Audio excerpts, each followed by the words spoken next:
A very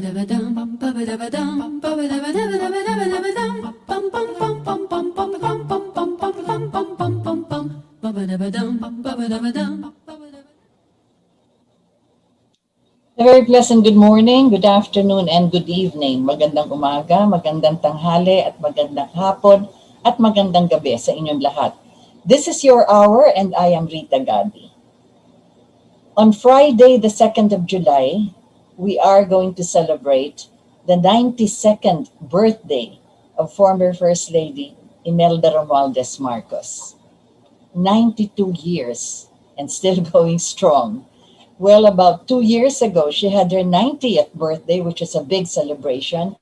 And that was where she had invited not just the remaining members of the President Marcos's cabinet, members of the armed forces of the Philippines, generals, and all the friends that she has gathered through the years. So it was really quite a celebration. That was the 90th. Well, on Friday, it will be the 92nd year of her life. But because of the pandemic, this will have to be just a quiet celebration, very limited, which is just the members of her family. And I believe that not even the grandchildren or the little ones would be able to attend, but at least some of the older grandchildren would be there. She has eight grandsons, as a matter of fact, from her three children. So with the Senator Aimee, she has three sons, and then from former Senator Bongbong Marcos, she also has three grandsons. And with the youngest, Miss Irene Araneta, she has two grandsons. Some of them are already married, and she has grandchildren likewise from these children of her children. Anyway, it's a big family, the Romualdezes, and just to go back in time so that we can have an overview of what life has been as far as Mrs. Marcos is concerned, or where it all began, so to speak. Imelda is the eldest of the second batch of children of Don Orestes Romualdez, a doctor of laws and a practicing lawyer until the mother of Imelda died, and he decided to return back to Tacloban. Anyway, from the first batch of children, you already had the professional, half brothers and half sisters professionals. The eldest there was Dr. Lourdes Romualdez. She was already with the Rural Health Office in Tacloban City. As a matter of fact, she was together with my uncle, who was the Rural Health doctor at the time. And as they say, she was the first lady driver of a jeep, and she would go around the city of Tacloban. So that was the eldest of the first batch. And then you had several other professionals. One was an ambassador in Madrid, engineers, lawyers too. And the youngest, when Imelda was born, was graduating from high school from the Ateneo de Manila. So you can imagine that when Orestes remarried, his first wife died. When he married again, and this was at the urging of his mother, he married Remedios Trinidad from Bulacan. It was the grandmother, as a matter of fact, who was on top of choosing who would be appropriate as a second wife for her son, Orestes. And she went to the asilo, and that was where she asked the nuns if it's possible for her to look for some women who could be paired off with her widowed son. So and the nun was really quite flabbergasted when she asked, and how many children does he have? And so the grandmother of Imelda answered, he has 5 from the first. And so the nun said, well, let's see. So usually the ladies who were working or who were doing charity work at the asilo, the San Vicente de Paul, were those who did not want to enter the nunnery, but also did not want to get married. The mother of Mrs. Marcos, for instance, Remedios, was courted by somebody who left her abroad, and she was expecting that when he returns, they would be getting married, but he did not return. And so, as they say, parang broken-hearted in a way because hindi na bumalik yung lumiligaw sa kanya. So, she decided, together with other ladies also in similar situations, as I've said, those who do not really want to enter the strictures of a nunnery, they were working there, some kind of a charity work. And since Remedios Trinidad was a graduate of music from the University of the Philippines, she was there to, well, they had an organ, so she would play during Mass, etc., and take care of the babies and the children at the asilo. And that was where the grandmother of Mrs. Marcos went to the nun and asked, "Are there any ladies available to that my son could marry?" And so there were three of them that were sent to her home. Remember that their home is still there. You could visit it in Pandacan. It's just a little off the Pandacan Church, and that was the old house of the Romualdezes before. Before they were actually in front of Malacanang, somewhere there, but then they transferred to the bigger place, which was there in Pandacan, which was at the grandfather also was the parish priest at the time, so Fray Lopez. So that's another story altogether. But so it was that three ladies were sent to that home, and that was where the grandmother, looked over and talked to them, and she tried to find out who would be, who would be the best for her son Orestes. Well, the first one was a mestiza, so the grandmother asked, "Okay, can you sing?"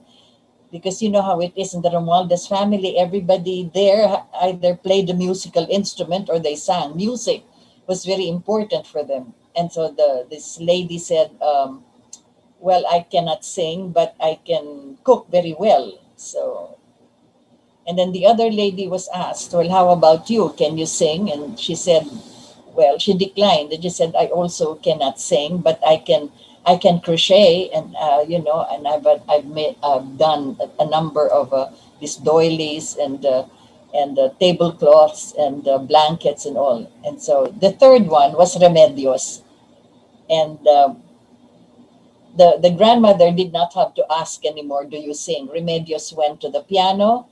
She put her hands on the keyboard, and then she started to play a composition, and she started to sing. And the composition was "Ako'y Isang Ibong Sawi," not knowing that that was a composition of Orestes, who was also, other than being a doctor of laws and a lawyer, a practicing lawyer, he was also a composer. As a matter of fact, many of his compositions are part of the studies that are being done, that they're being taken up in College of Music in several colleges and universities. So that was his composition.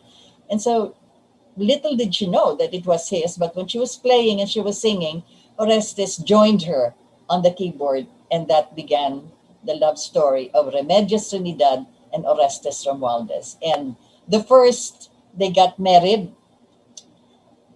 After their marriage, Imelda was born, and she was the anticipated baby in the family. So as I've said, you can imagine with the first batch of siblings, with the youngest there being in high school, and then here was a baby that came to bless them in a way, because a child is always a blessing. And even at a young age, she was already really prettied up by her mom, by Remedios. And at 2 years old or even younger, she could already sing.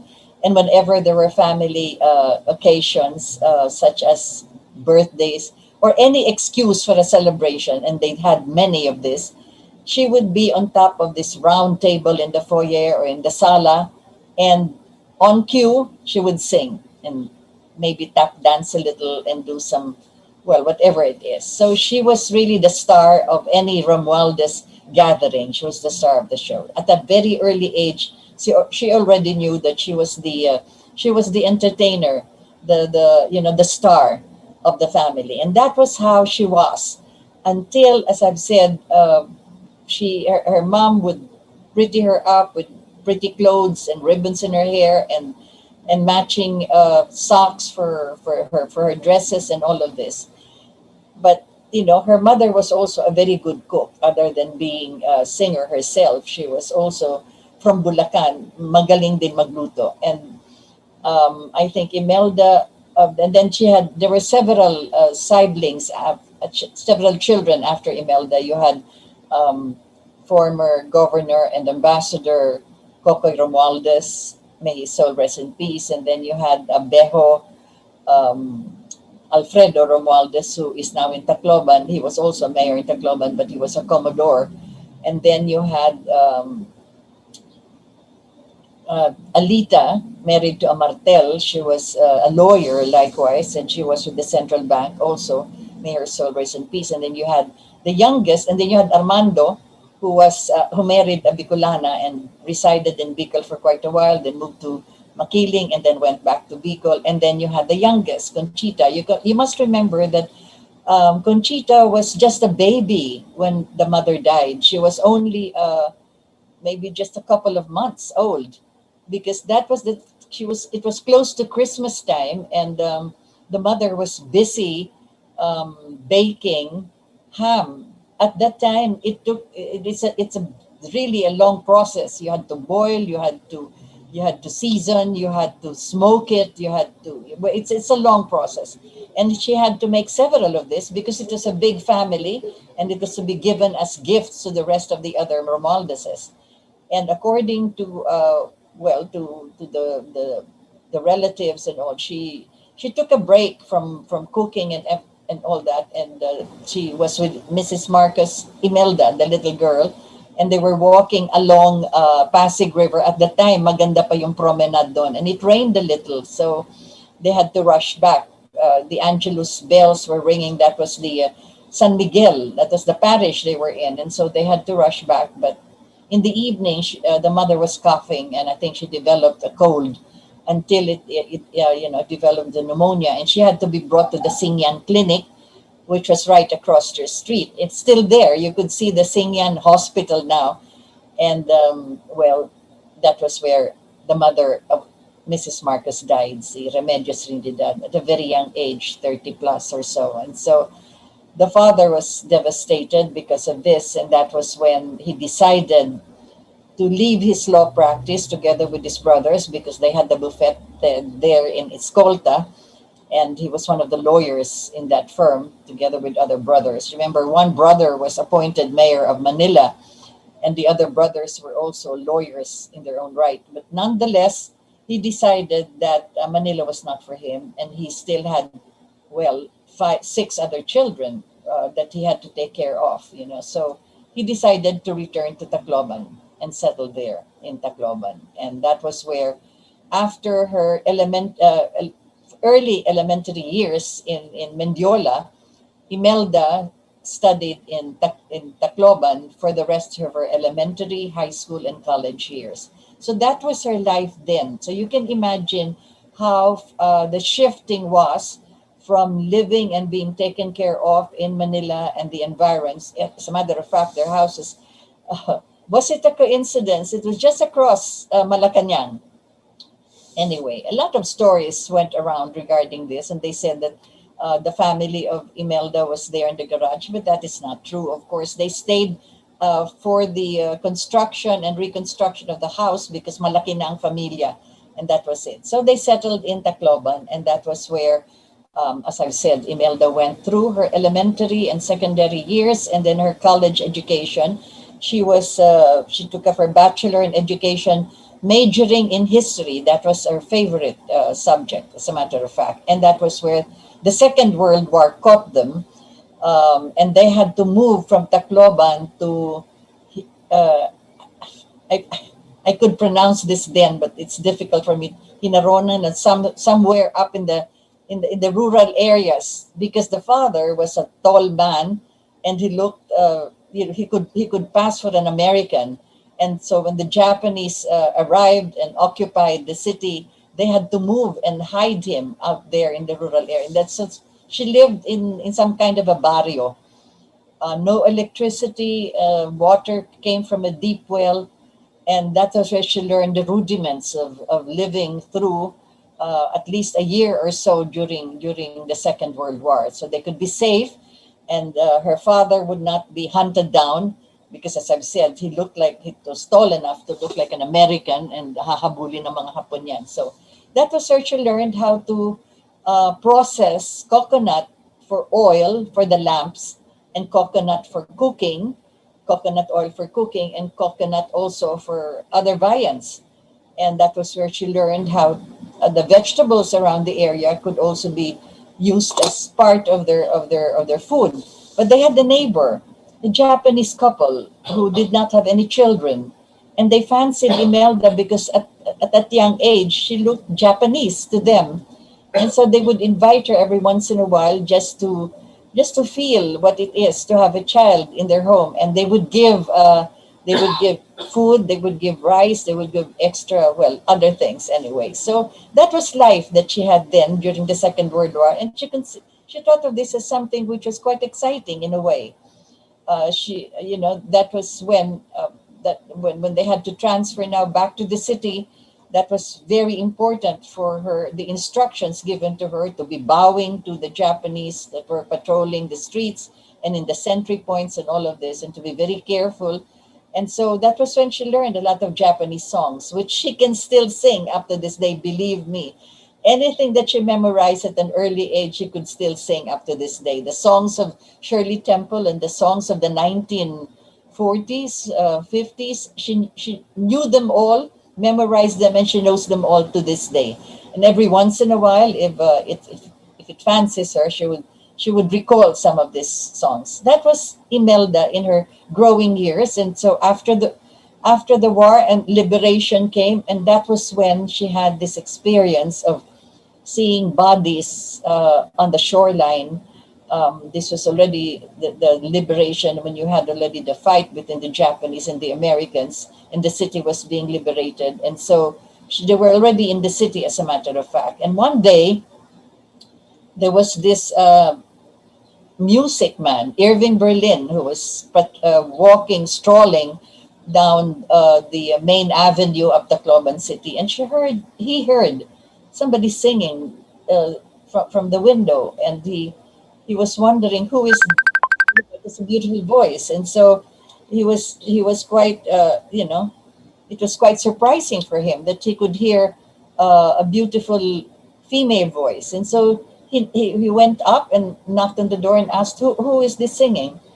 And then, well, they said, this is Imelda. She's a young girl, and she was the one singing. And Irving Berlin was really struck by the way he heard, by the music that he heard, or the singing of Imelda, and invited her, if he could, together with her father, of course, because at the time Orestes was already open with the Americans, and he would sometimes be invited by them for dinners or snack or coffee.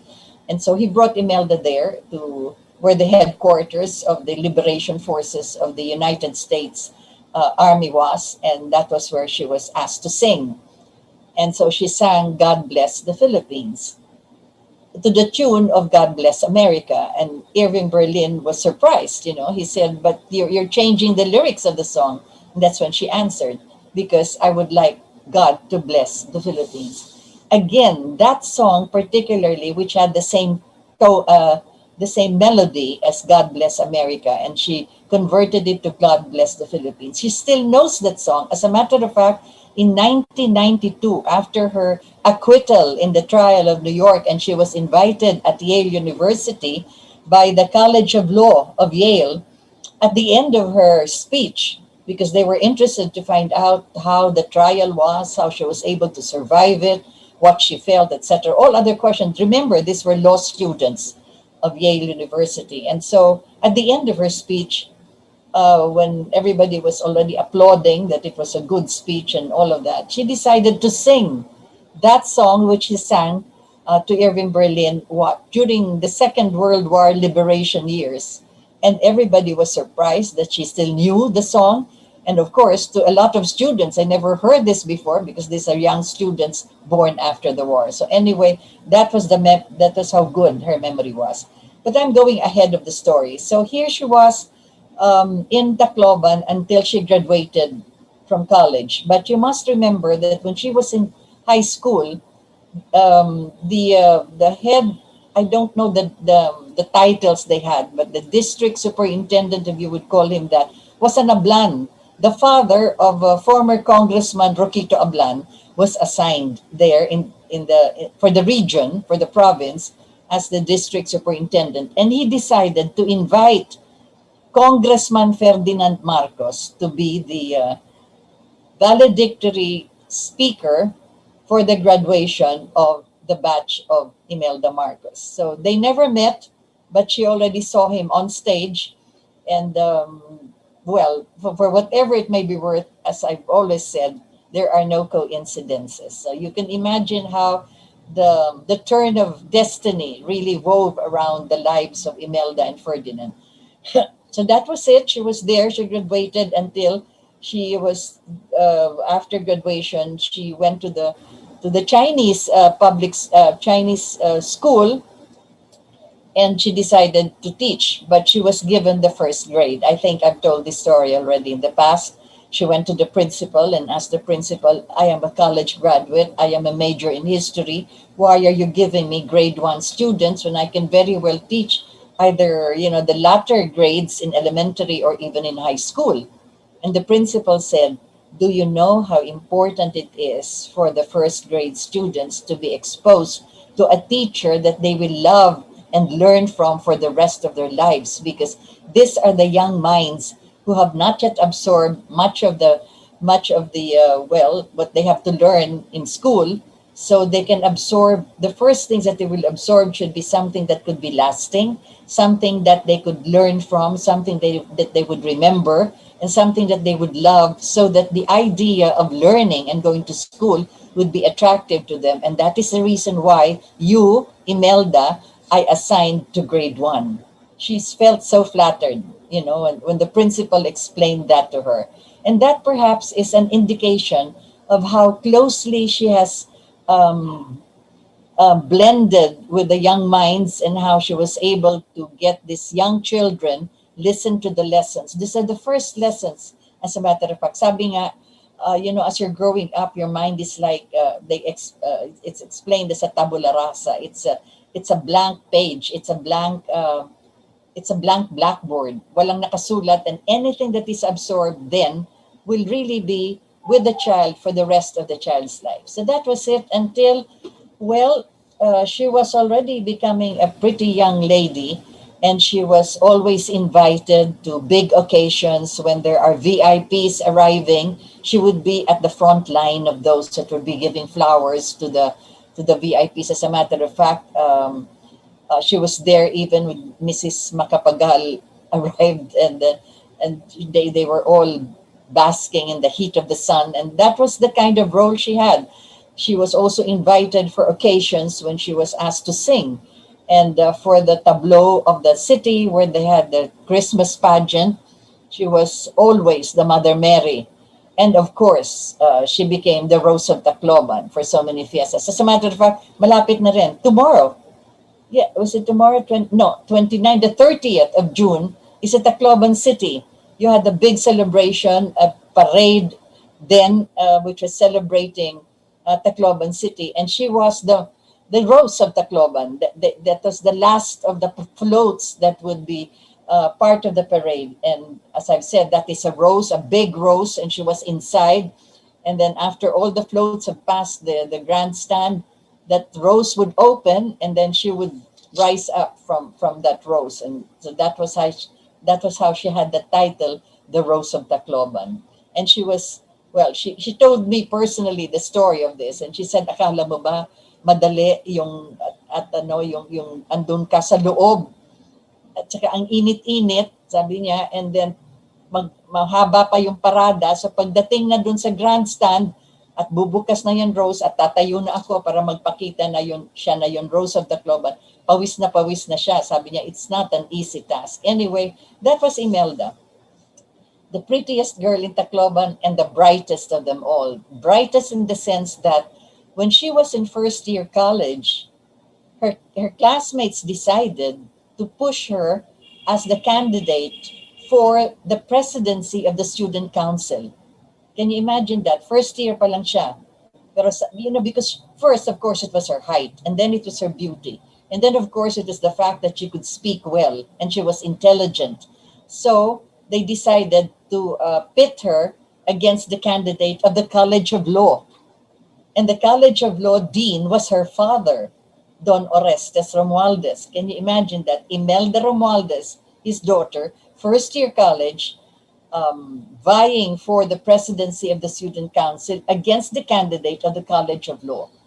Ang laking bagay yan, in the Divine Word College. So kaya sabi nga ng father niya, well, I will not stop her because if that is her dream to be in student politics as president of the council, I will not stop her, and I will not do anything to either support her or whatever. But if she wins, para walang bias or prejudice that will be that they will be accused of, I will resign as dean of the College of Law.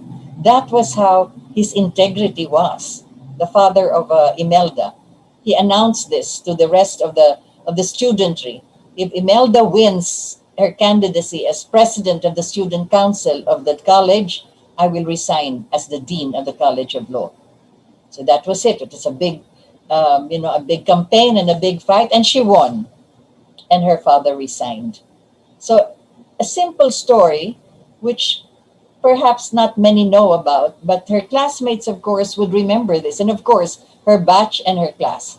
And then, of course, there was this incident where they went on an excursion, and the nuns, may baon yung mga madre. Tapos yung sandwiches nila, nawala. And so, everybody was quiet and nobody would admit kung sino. And some naughty girl pointed to Imelda and said, si Imelda ang kumain kasi mahilig yan kumain and all. And she said, no, I did not touch the sandwiches. But she was accused by the class. And so the nuns really scolded her and said, do not do that again. And all. She said, but I'm innocent. But since she was really the kind of girl who was always, bibo kasi, and so they always thought maldita and all. So siyang kumain ng sandwiches. That was in high school. Well, so many decades after, when Imelda came back from her exile in Honolulu and she was there residing at the Philippine Plaza kasi wala pa siyang matirahan na bahay. Remember, her house, their ancestral home in San Juan was really completely, not demolished, but ransacked. So wala pa siyang matirahan. So dun siya sa hotel, sa Philippine Plaza. And of course, when she arrived, anak ko, lahat ng kanyang kaibigan and everybody else who haven't seen her for so long, they came to visit her at the Philippine Plaza. And guess what? Her high school batch were there. They came and they greeted her, they welcomed her. And then there's one girl, a certain, I forgot her first name, but she was a Ponferrada. I remember her family name. And she went to Imelda and said, alam mo, Meldy, sorry ha, kasi nung high school tayo, pinagbintangan ka na ikaw ang kumain ng sandwich ng mga madre. Sa totoo, ayan, mga kaklase natin, alam nila, ako yun eh. She was the one who ate the sandwiches of the nuns. But Imelda was blamed for it. And all those years, everybody had the impression that she ate the sandwiches of the nuns. So finally, after her exile, she was already not first lady, commoner na, nagkusang loob itong kanyang kaklase na nag-admit siya pala anyway. So that is how the twist of destiny goes, as I've said. Many things really turn, what goes around comes around. So that is also an indication why up to this day, every time Mrs. Marcos' name comes out in well, what is that, YouTube or whatever, konektado parati sinasabi na she's this extravagant, ostentatious, flamboyant first lady who was convicted. Kita ninyo? They stop there. They will say convicted. Saan ba siya na-convict? Well, she had a conviction from the case that was filed against her. Ito yung after she was first lady. They filed a case, a criminal case against her.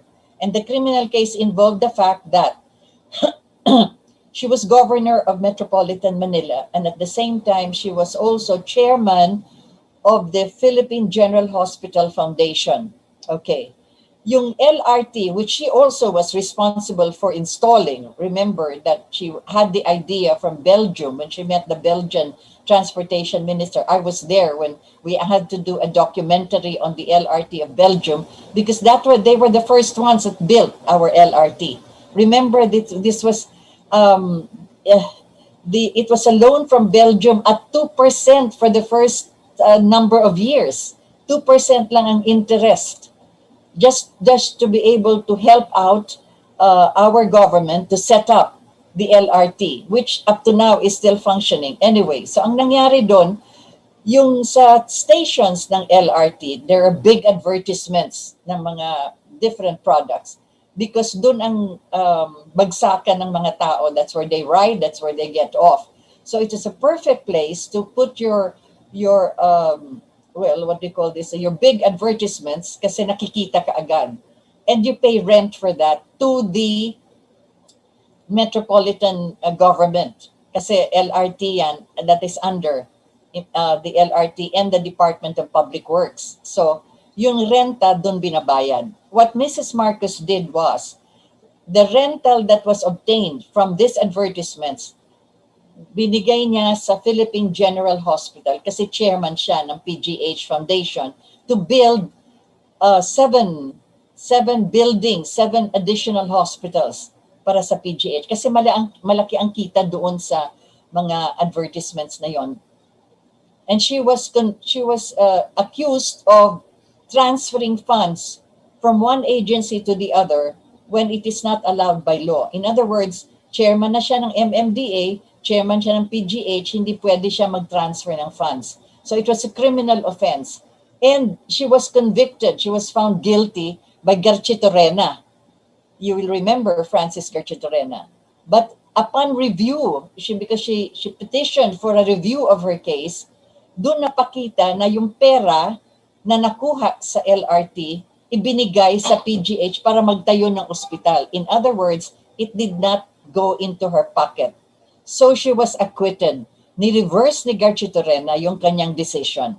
But what is it that they put out now on social networking? She was convicted for graft. You see, hindi na nila tinuloy that the same judge that convicted her reversed his decision when he reviewed the case and found out that yung pera pala doon ay nagtayo ng mga building. That's evidence. You don't need documents for that. You don't need a paper trail for it. You can just look at the buildings that were set up and the money that set up those buildings came from the LRT. So yun, anyway, I just had to mention that in passing kasi yan ang nangyayari sa buhay ng mga Marcoses. Sinasabi nila guilty ka o ganito nagnakaw ka, hindi na nila tinutuloy. You see how it is. The sadness of history anyway.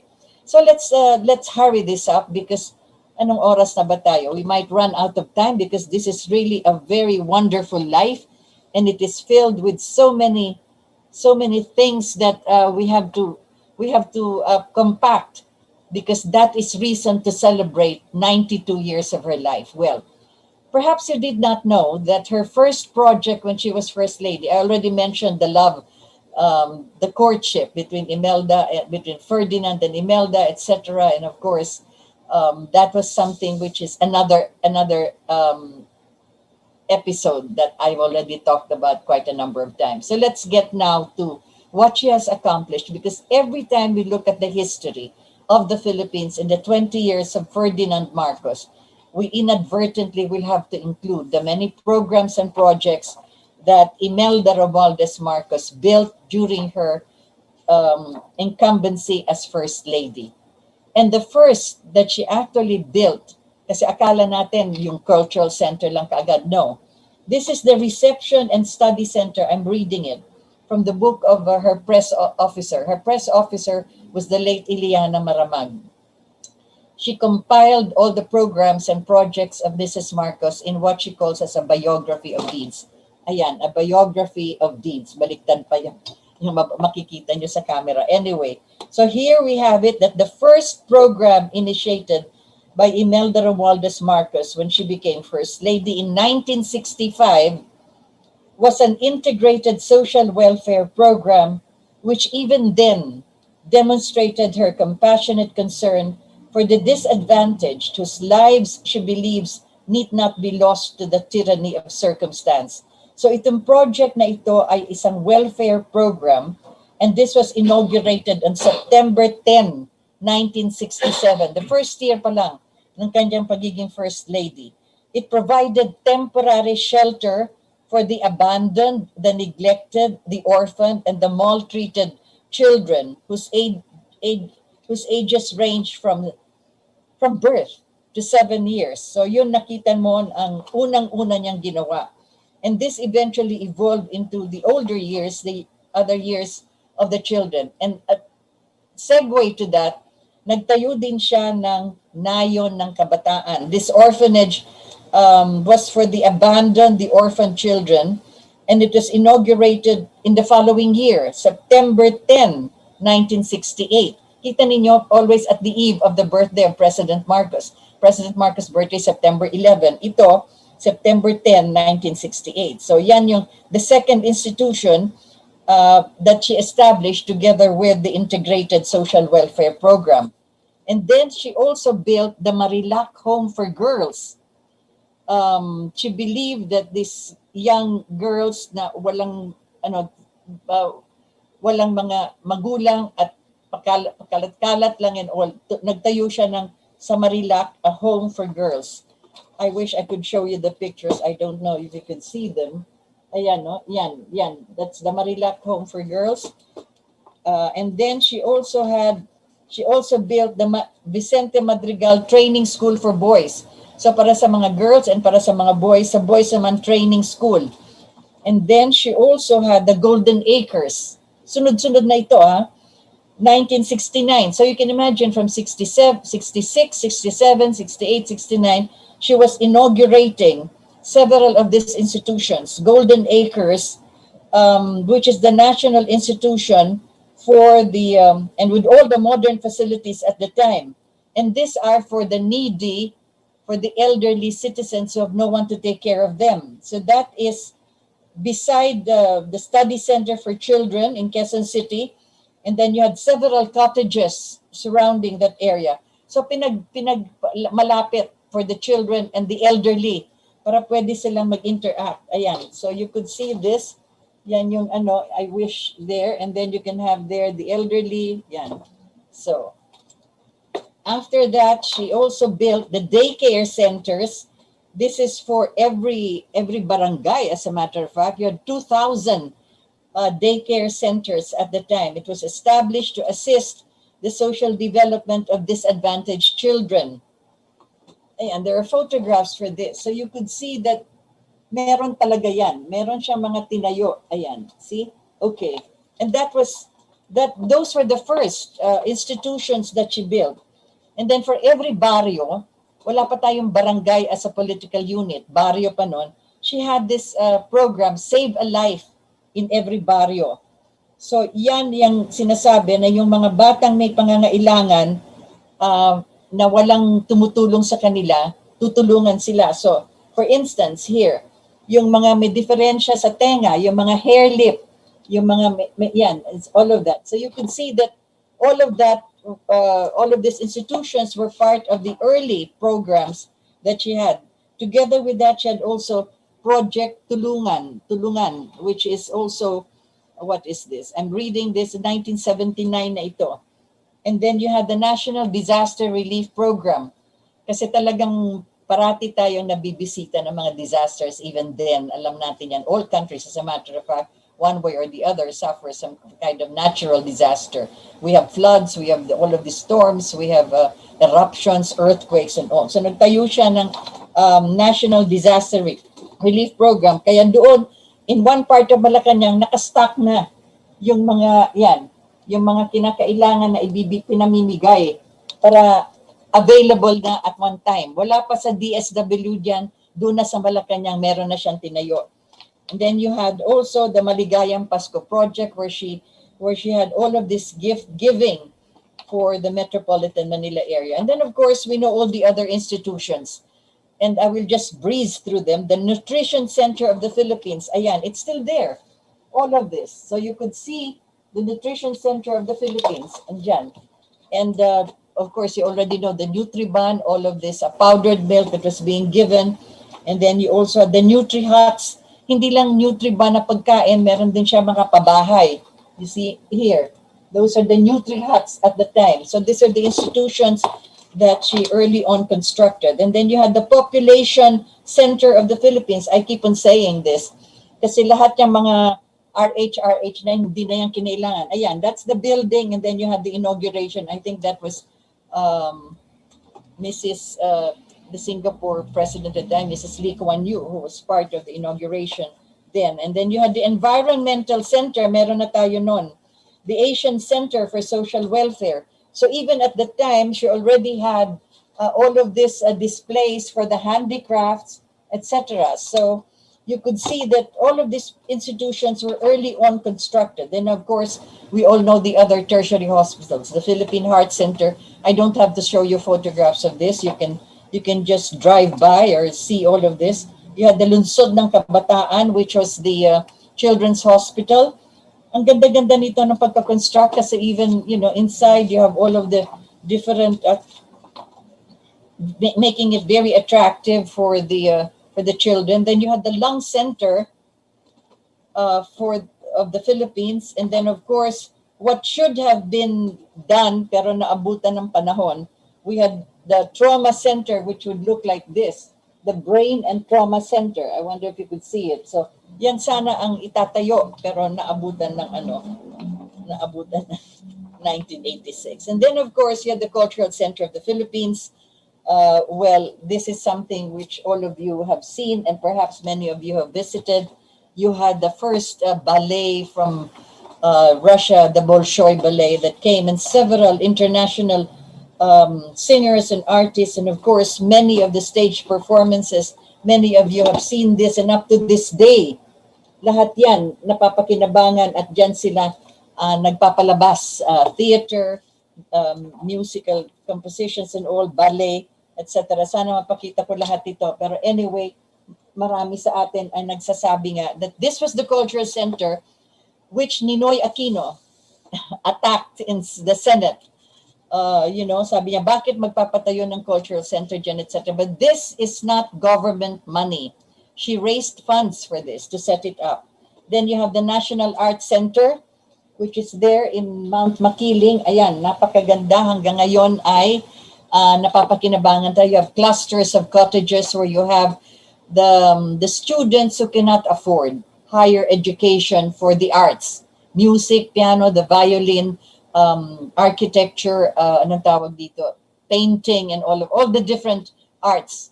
And yan meron. And that is where they're schooled. And that is a donation by the international concert pianist, ayan, si Van Cliburn. Kaya sa inauguration, andun siya.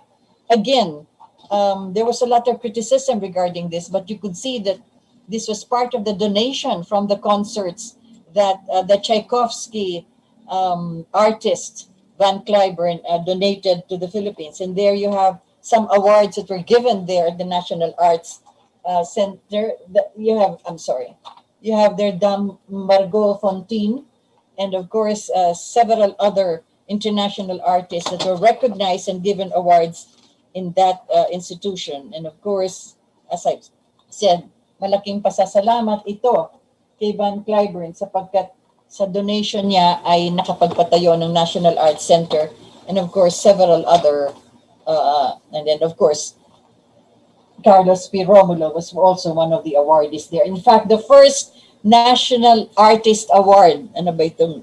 Yes, the National Artist Award for the first time. Si President Marcos and Mrs. Marcos were the ones who instituted this. Kaya ngayon, marami na rin tayong national artists. This was on June 12, 1982, and one of the first, not one, but the first recipient was Carlos P. Romulo, who was then our, Secretary of Foreign Affairs. And of course, marami pang mga artists dyan. Of course, ito kilalang-kilala niyan, si Rowena Arrieta, the Bolipata brothers, and so forth. Rowena Arrieta also eventually won second place at 18 years old. She was a product of the National Arts Center, and she won in the Tchaikovsky competition, and so forth.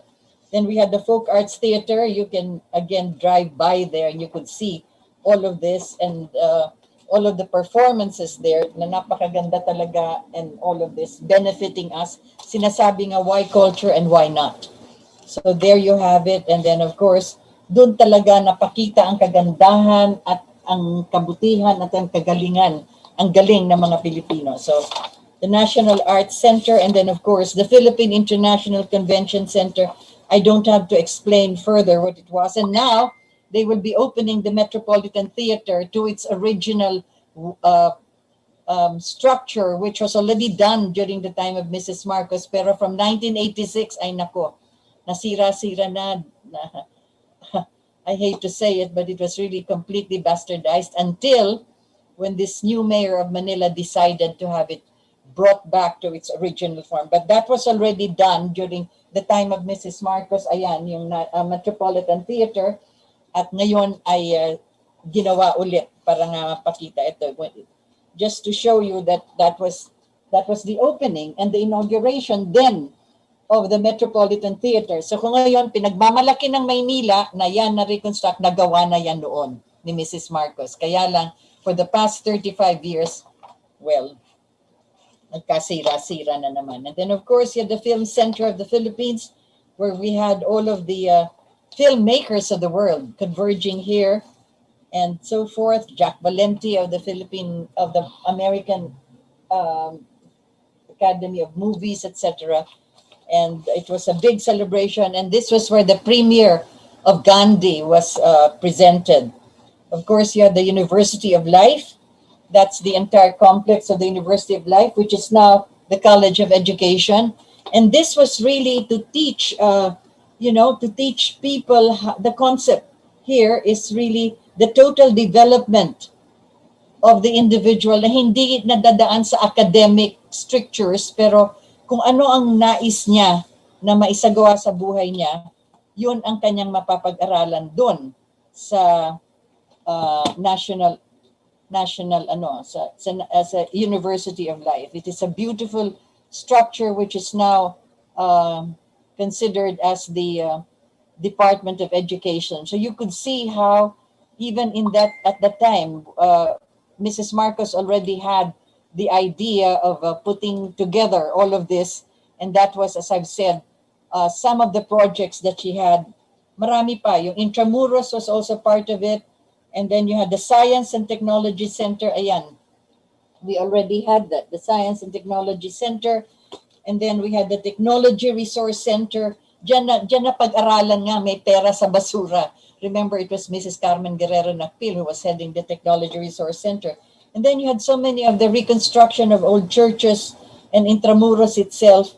And then she became the governor of Metropolitan Manila, where you had, at that time, 4 cities and 13 municipalities altogether, which is now the Metropolitan Manila administration. And then you had the Tondo Development Project, which would have looked something like this.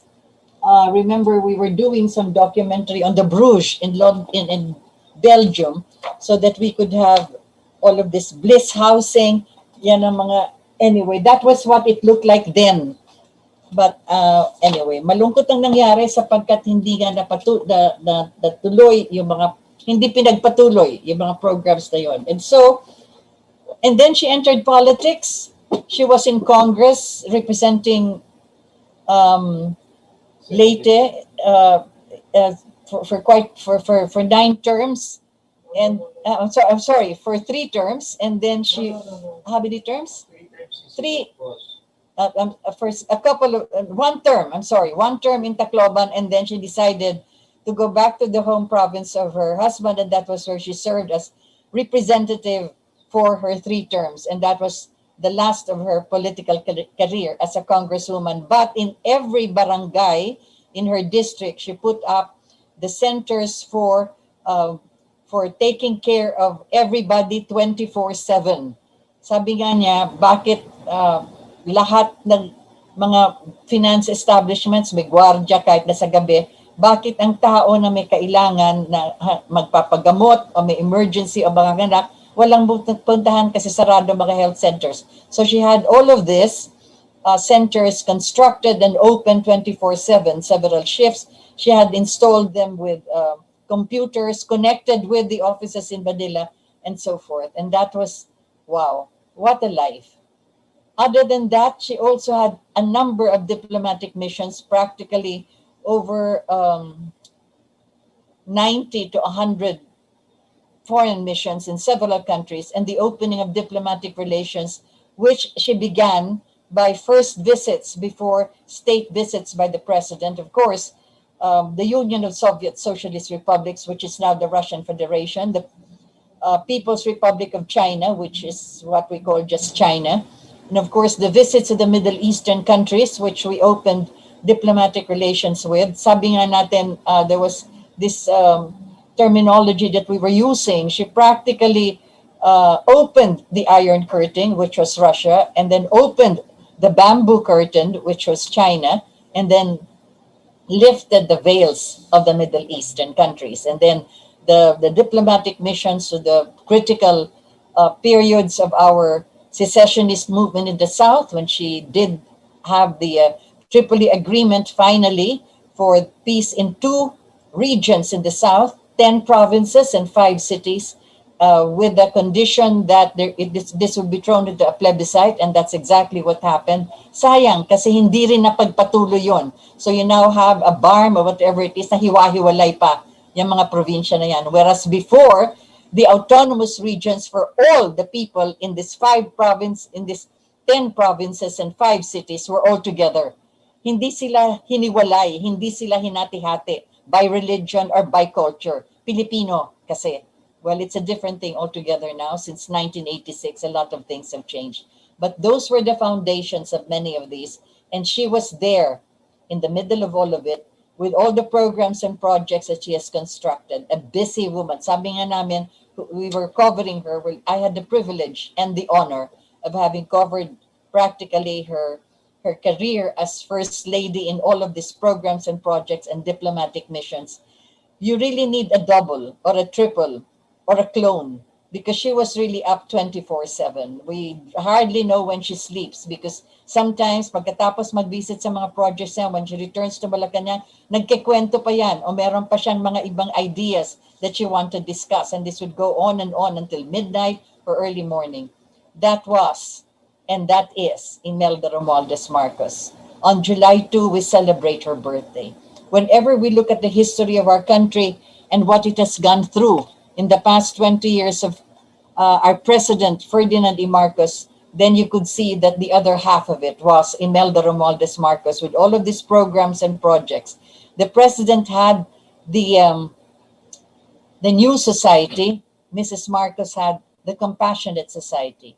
If the president had the ideological base of our Filipino ideology, then she had also the moral base and the cultural base of our ideology. So that was how they complemented each other. As a matter of fact, with the mythological malakas at maganda, which would have been what she considered as the origin or the genesis of the Filipino, you had the attributes of malakas and the attributes of maganda as the first man and woman that peopled our earth.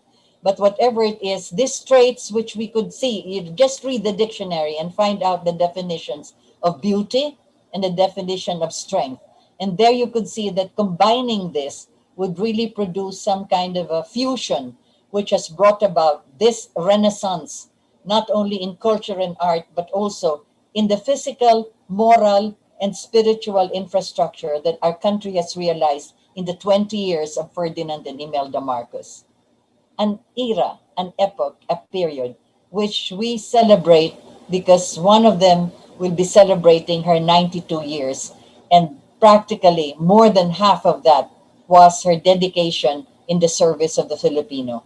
As her slogan goes, higit sa lahat ang tao.